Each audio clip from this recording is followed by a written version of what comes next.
Torres vai salvar a vida de Shin? E a Tari, comovida pela atitude do nosso clarividente, vai usar a sua última sorte disponível para simplesmente ter uma atitude altruísta? Caraca, meu amigo, esses últimos capítulos de Sakamoto Days estão emocionantes. Coisa que eu não via muito acontecendo no mangá até então. As batalhas teoricamente ficam de lado, entre aspas, para dar um desenvolvimento muito maior nos personagens, além de mostrar o seu amadurecimento. E claro, como estamos falando sobre um dos protagonistas de Sakamoto Days, isso torna ainda tudo mais emocionante. Vamos conferir mais esse capítulo de Sakamoto Days que está insano, pessoal. Emocionante, tipo, de verdade. Imagina isso num anime, tocando com musiquinha, trilha sonora, pensamentos do Shin, você vendo o que ele tá pensando e tal, e você fala: caraca!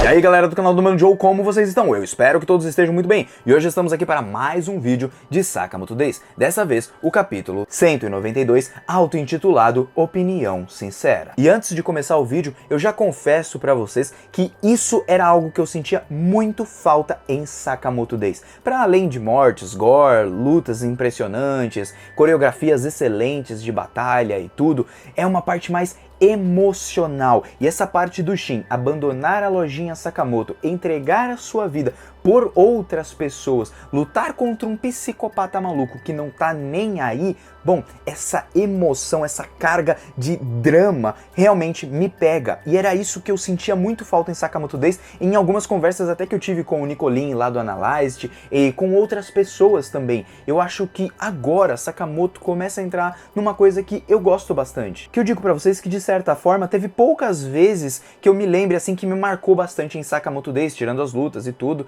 mas essas partes mais emocionantes, que foi a morte da Satoda Sensei, que foi uma parte bem legal, foi realmente bem emocionante, e também a morte da Rion Akao. Essas duas partes assim foram as partes mais emocionantes, e agora com o Shin pode se tornar o auge na minha opinião, porque eu adoro essa dramaticidade, essa parte mais emocional que mexe um pouquinho mais com o coração, para além de apenas excitação pela batalha ou então personagens fortes e tudo. Eu gosto mais dessa pegada, então eu acho que Sakamoto Days nesse arco tá acertando muito, viu? Olha, eu não esperava um arco da prisão tão maneiro. Bom, de todo jeito, já vou agradecer a todos que vão deixar o famoso like aí embaixo. Muito obrigado a todos que estão comparecendo aqui e dando o famoso like, compartilhando, comentando e se inscrevendo. Para mais Sakamoto Days, confere aqui com o Mano Joe, fica comigo aqui nesse canal e nós vamos conferir tudo que rolou nesse capítulo, porque ele foi, ó, maravilhoso. Seguinte, pessoal, nosso capítulo começa com o Shin virando as costas para o Reisuke, dizendo que ele está se demitindo da lojinha do Sakamoto e que ele vai voltar a ser um assassino. O Reisuke, nesse mesmo momento, fica assustado e fala: não, peraí, o que você tá falando? Eu não tô te entendendo, cara. Como assim você vai voltar a ser assassino? Você tá estranho, mano. E essa parte me pega demais, porque eles criaram ali um vínculo de amizade, e é tipo você ver o seu amigo seguindo um rumo ali que, pô, você não esperava, ou então que ele tá retrocedendo, vamos dizer assim, e aí você fala: não, mano, o que você tá fazendo? Para com isso, para com isso. E é uma briga ali de como se fossem irmãos realmente, né? Irmãos, é claro, de consideração, mas amigos muito próximos, e um tentando ajudar o outro. O Shin tentando salvar a vida da família Sakamoto e também do Reisuke, por isso ele é o único que vai ficar para trás. Então dá pra sentir bastante a dor do Reisuke vendo o seu amigo indo embora e ele não podendo fazer nada. E é aí então que o Shin dá uma puxada ali nele, evita que o Tenkyu o acertasse, porque senão o cara já tava morto. E depois de desviar, o Tenkyu até diz parabéns ali pro Shin, e ele nem sabe como o Shin desviou, mas vai começar a compreender melhor os seus poderes, como que funcionam as suas habilidades, mostrando que ele não é só uma máquina de combate, mas como também é um cara muito inteligente em batalha. Isso eu gostei pra caramba dele. Mas bom, de todo jeito, o Shin pergunta pro Reisuke se ele acha que o Tenkyu merece morrer. E aí o Reisuke fala: pô, mano, eu não sei dizer. Só que aí o Shin finalmente dá a sua opinião sincera. Ele diz que ele acha que ele deve morrer. Essa é a opinião dele. O Reisuke vê essa mudança, o Tenkyu parece se animar com o Shin, porque ele começa a ver o Shin como alguém igual, vamos dizer assim, a ele. E aí o Shin revela pra gente que ele viu nas memórias do Sakamoto algo que a Aoi-san falou pro Sakamoto lá em seu passado, que matar não era bom, porque todas as pessoas têm alguém especial com quem se importam. E olha só, o Tenkyu talvez por ser um psicopata não tenha exatamente essa pessoa, mas por ter o desejo de ter uma relação, assim como a do Shin e do Reisuke, como ele queria ter ali com o Slur, que era seu irmão no orfanato, de certa forma, se você parar pra pensar, ele ainda considera alguém como família, então sim, ele tem alguém importante. Só que por ser tão egoísta e tão invejoso, e ser também um psicopata, ele não liga para as outras pessoas. E o Shin se importa muito ali com a família do Sakamoto, eles mudaram a sua vida, eles lhe trouxeram algo precioso. E aí eu senti a dor do Shin quando ele diz as palavras ali pro Reisuke, que ele queria pensar como a Aoi, que ele queria muito ser igual, que ele queria muito falar assim, não, eu queria realmente ser desse jeito. Só que eu não consigo pensar dessa forma porque pra mim é impossível. Eu não consigo ver da mesma forma que a Aoi, porque nem todas as pessoas são boas de fato. Então, cara, essa parte pra mim me pegou demais ali, tipo, o Shin falando, você percebe que ele tem realmente o desejo de pensar como a Aoi, mas ele não consegue, entende? Então, vamos ver o que vai acontecer, porque talvez o Sakamoto possa aparecer até mesmo na prisão. Talvez. Ou então o Reisuke vai conseguir mudar a cabeça dele de alguma forma, ou então sei lá o que vai acontecer. Bom, de todo jeito vamos continuar aqui no capítulo, depois eu comento mais sobre isso. Porque aí o Tenkyu vai bater no Shin, pega o seu arco e flecha, tenta atingir ele, o Shin desvia, só que ele quebra o chão e os dois vão parar lá no terceiro andar, ou seja, no último andar da prisão da Aji, onde tem os assassinos mais perigosos. O Reisuke até tenta segurar na mão do Shin enquanto eles estão caindo, mas o Shin se deixa levar e é então que ele vai caindo ali junto com o Tenkyu. O Reisuke até fica desesperado, diz pro Shin, pô, você vai fazer tudo isso depois de ter me convidado pra loja, cara? Cara, vocês me ajudaram a mudar e aí depois você tá fazendo isso, cara? Não faz isso, pô, eu não quero ficar sem você, você é meu irmão, você é, tipo, minha família, tá ligado? E aí o Shin vai caindo e tudo quando ele começa a se relembrar ali do Sakamoto, das regrinhas da família Sakamoto, e em vários momentos, e esse quadro é bem legal, porque ele vai caindo como se ele estivesse ali num mar, assim, e ele vai meio que se afogando, lembrando de várias memórias que ele construiu ali com o Sakamoto, e é legal porque dá uma percepção assim no mangá como se ele estivesse realmente se afundando nos próprios pensamentos atuais, por estar com tanto ódio, com tanta raiva do Tenkyu e do quanto ele deseja realmente matar as pessoas para apenas conseguir o que ele deseja, deixando o Shin completamente afundado ali no próprio ódio. E é por isso que ele teria que fugir dessas coisas, mas por enquanto ele não consegue. Bom, é então que ele cai na água, mas depois de emergir, o Tenkyu já solta ali uma flechada em cima dele, ele consegue desviar. E o Tenkyu começa a dizer que ele mandou bem nas palavras e que finalmente ele conheceu o verdadeiro Shin, porque ouvindo a sua opinião sincera, o Shin não se mostra aquela pessoa boazinha e tudo o tempo todo, e sim um ser humano um pouquinho mais real, ou então um pouquinho mais parecido com o próprio Tenkyu. E aí então ele diz assim, olha só uma coisa interessante, viu? Cansa ser uma pessoa boazinha, né?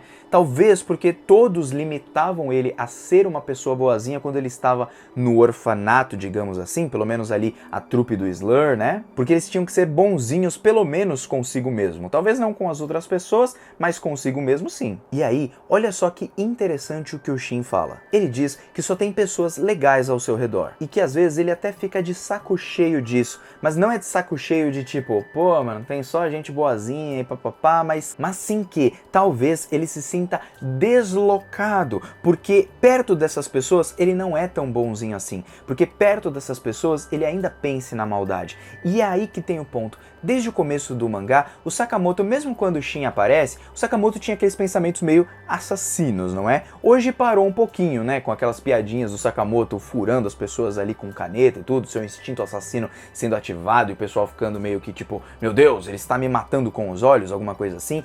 E isso talvez mostre pro Shin mais pra frente que, pô, até o Sakamoto ainda às vezes tem essa raiva, mas ele prefere controlar essa raiva, porque é muito mais importante cultivar a vida do que simplesmente matar tudo que ele tem no caminho e transformar tudo em simplesmente um deserto. E eu acho que é assim que o Shin vai resolver voltar novamente pro outro lado e começar a pensar, pô, o Sakamoto me ensinou isso. eu vou tentar seguir mesmo que seja difícil. Talvez o Sakamoto mostre pra ele que não é tão simples, não foi simplesmente tipo, aceitei o que minha esposa disse e é isso aí. Muitas vezes ele teve que se controlar nos seus próprios pensamentos, mesmo que ele achasse que deveria matar outra pessoa. Acho que vai ter alguma coisa assim, eu gostaria de saber o comentário de vocês. Mas de todo jeito, ele diz ali pro Tenkyu que ele tem que matar ele, porque tem muitas pessoas legais e tudo, ele tem que proteger essas pessoas, é por isso que ele vai matar. Afinal, ele não pode permitir que pessoas boas sejam condenadas por pessoas ruins. E aí o Tenkyu até fala, pô, você falando desse jeito parece que você tá justificando as coisas, você não tá, tipo, você tá querendo matar por algum motivo, e não só matar por matar como eu faço. Só que no final das contas, não é apenas uma matança, nós não estamos aqui nos matando de qualquer forma, então não tem diferença nenhuma do que a gente tá fazendo aqui. E aí o Shin diz, exatamente, não tem diferença nenhuma, e é por isso que eu tô incomodado, porque eu tô agindo da mesma forma que você, eu tô agindo como se eu fosse você. E ali, temporariamente, o Shin tá se vendo um pouquinho no Tenkyu, e por isso ele fica incomodado. Mas isso já mostra a diferença entre eles. O Tenkyu não hesita em matar e ele não tá nem aí. Já o Shin, mesmo com toda essa raiva, ele ainda se sente incomodado. E essa é a parte interessante entre os dois. Essa é a diferença que o Shin deveria enxergar sobre si mesmo e que ele ainda não tá vendo. Bom, é aí então que o Tenkyu solta mais uma flecha em cima do Shin, o Shin desvia, tenta atingir ele novamente e ele já começa a perceber como deve funcionar mais ou menos os poderes do Shin e que o Shin deve estar vendo alguns poucos movimentos no futuro e por isso ele consegue desviar de várias flechas, mesmo uma rápida. Então vai ser um pouco difícil de lidar com o Shin, porque ele precisa fazer o movimento do arco e flecha, né? Pegar ali a cordinha e tudo e puxar para soltar o seu disparo, e aí ele fala assim, pô, se eu tô fazendo desse jeito, usando o arco da maneira convencional, basta que eu use de uma outra maneira. E é aí então que ele tenta atingir o Shin, só que dessa vez não tentando atingir o Shin de verdade, e sim atingindo o chão, para que o Shin tenha dificuldade de desviar. Ele ainda pode ver mais ou menos o futuro, mas se ele não tiver como desviar, aí ele se lascou. E aí quando o chão quebra, o Tenkyu vai lá com seu arco e dessa vez, pum, utiliza como se fosse uma marreta ali, ou então um bastão de beisebol, e naquele instante o Shin até tentou usar os seus poderes para fazer o Tenkyu parar, mas ele não conseguiu. Por um instante ele até pensa que a transcrição dos pensamentos, ou seja, aqueles comandos que ele insere ali para o cara poder parar, não funcionam, só que lá atrás funcionou, então tem algo diferente. Aí ele se lembra das palavras do Nagumo dizendo, olha, esse poder é muito conveniente, será que não tem algum tipo de risco ao utilizar ele? Ou então se a gente fizer uma ligação com a Atari, será que não tem um limite para as pessoas que você usa? Já que o Shin começa a pensar assim, poxa, parando aqui para pensar, eu nunca usei mais de 2 vezes na mesma pessoa até agora, e isso talvez seja a sua limitação com quem ele está enfrentando, ou pode ser outra coisa. Eu comecei a pensar muito mais na ligação da Atari com o Shin, dele ter um certo limite de pessoas por dia, porque assim como a Atari tem aquele limite de sorte, talvez o Shin tenha um limite de quantas pessoas ele consegue atingir com o seu poder, embora eu acho que essa conexão ela possa não fazer tanto sentido porque os poderes também são diferentes, mas deve ter alguma limitação ou algum risco. Agora, não ser atingida nos seus neurônios porque ela tá mega concentrada de alguma maneira, e aí acaba que por estar num formato de zona, vamos dizer assim como a gente tem lá em Kuroko no Basket, outros animes, que a pessoa entra em um estado completo de extrema concentração, aí o Shin não consegue fazer nada porque ela tá sempre atenta às coisas ao redor? Não sei, pode ser alguma coisa assim. Qual é o chute de vocês? Bom, de todo jeito, continuando aqui no capítulo, o Tenkyu vai lá, pega um negocinho lá, né, faz tipo um estilingue, vai pra cima do Shin e pum, pega ali no seu pescoço, quebra 3 paredes ali, pá, pá, pá, pá, numa cena incrível, e diz ali pro Shin, cara, eu não tenho hesitação nenhuma em matar, se você não fizer nada, tu vai morrer, papai. E tá todo animado e o Shin fala, parte pra cima então, vem pra cima então. O Reisuke nesse momento escuta as coisas quebrando, começa a se preocupar e pensa assim, pô, mano, se eu deixar como tá, putz, o Shin tá lascado, porque ele não vai voltar nunca mais. E aí ele se pergunta em seus pensamentos o que o Sakamoto faria, e é aí que vem alguém andando e tudo, e é o Torres que simplesmente aparece na prisão, encara todos eles e diz assim, opa, você é a vidente da Age, a melhor vidente de todas? Então é o seguinte, olha, ó minha filha, eu quero que você faça a previsão desse bilhete de corrida de cavalos, eu quero que você me ajude nessa parada, e é ali que termina o nosso capítulo.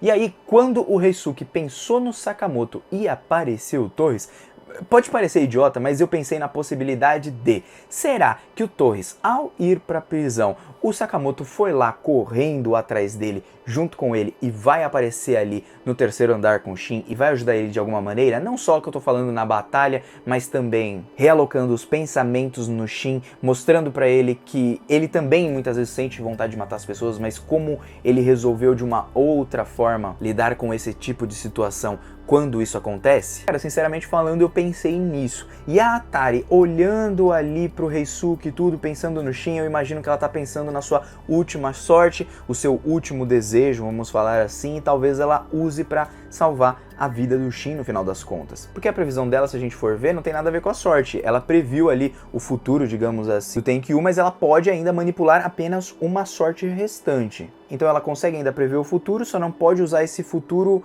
vamos dizer assim, ao seu favor, porque aí ela estaria usando a sua sorte. E no caso agora do carinha lá, eu acho que é só prever o futuro, ó, tipo, esse aqui que vai ganhar e pronto. E aí ela passa ali o recado pro Torres, o Torres ajuda o Shin talvez, o que seria o mais óbvio de acontecer, mas eu não gostaria que isso acontecesse na real. Eu quero muito que o Shin se vire com o Tenkyu, evolua, mas que o Tenkyu permaneça vivo e não morra. Pode ser que eles entrem ali num acordo, né, tipo, a Atari fala, olha, eu prevejo o futuro se você ajudar meu amigo lá. Pode ser que isso aconteça, e aí larga o Tenkyu lá dentro e ele fica preso e o Shin é resgatado, e aí ele não quer voltar pra lojinha Sakamoto porque ele pensou em matar um cara e tudo. Será que isso pode acontecer? Será que o Tenkyu vai enfrentar realmente o Torres? Eu não gostaria, porque eu acho que o Torres pode acabar matando ele. E ele é um puta personagem legal, não queria que ele fosse jogado fora, mesmo que ele seja um psicopata maluco e, bom, a gente corra risco com ele na história. Risco porque ele vai querer matar todo mundo do mesmo jeito, aparentemente ele não tem salvação. Então, gostaria de saber o que vocês acharam desse capítulo de Sakamoto Days. O Mano Joe tá vazando, até um próximo vídeo e ó, eu te aguardo até lá, beleza? Fui e valeu!